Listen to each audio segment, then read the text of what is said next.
Exactly. Nothing's going to be sexy right now with football right now. I mean, it's a quiet time. You got to but watch the combine to see if anybody runs a great 40 like Chris Jones did a couple years ago. Hey, it was Chris Jones who went ass out. He put his junk. We should have known that guy was going to be a good player. All over the 49ers in the Super Bowl. That's awesome. Nah, that dude, man, only a dude that could pull that off, huh? That ends up being a champion. But look, the Saints, Lattimore and Cam Jordan, Marshawn Lattimore, Cam Jordan, they went out on social media. They're really actively trying to, I guess, recruit Darius Slay. Mm-hmm. He's going into the last year of his deal. He's 29 years old. The Saints are not going to go sign Darius Slay. He's going to want a lot of money, and I'm scared of a 30-year-old corner that wants a lot of money going forward because this team, we talk about it every forum we see. What's the financial plan in the next few years? How the Saints going to use the cap going forward? Who's going to be the cuts? We did an article on it just the other day. What are some cost-cutting moves you can make? Who can be restructured? To me, there's no way you're chasing Darius Slay. You had Janoris Jenkins in-house. Mm-hmm. You'll probably restructure Jenkins, I would think. He'd want to win after all those shit years he had in New York. He'd probably take the pay cut or the restructure.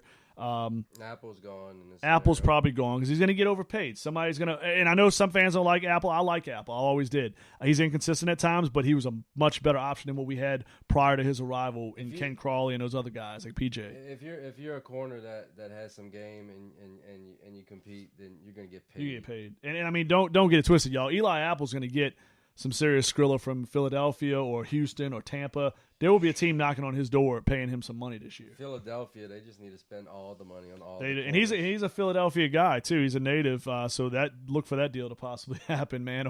But like Houston, they need corners. They got a lot of cap space still. Indianapolis could use another corner. They got cap space, serious cap space. Tampa is a disaster in the secondary. That's what I'm saying. But to me, Darius Slay, I don't think that happens. I know some fans are talking about it on different forums. I just don't think there's any way, shape, or form that can go down. You have to pay Marshawn Lattimore.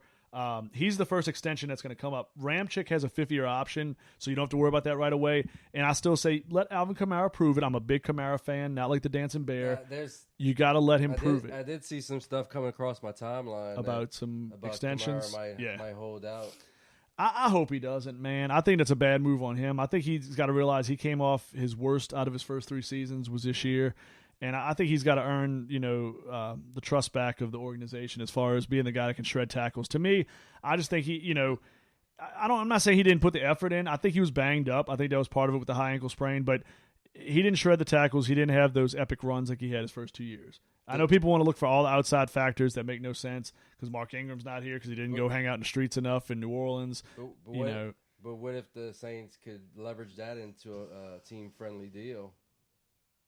Then that might be the time to do it. I know, that's if you give him $6 million for the next, does he just want financial security kind of thing? I mean, he hasn't made money. He's a 3rd-round pick. That's what I'm saying. He's never made money in his career yet outside of endorsements. I would feel him out like that. You know what I'm saying? Sometimes, it's funny. Like baseball does this. Like Steph Curry. Steph Curry. That's how it started. Yeah. Advantageous contract because he had the ankle issues. Well, yeah. He signed him to a low contract. Then they were able to sign KD because of it. But sometimes you get a guy that's comfortable. Maybe they're going through something in their career. Maybe they went through something personally.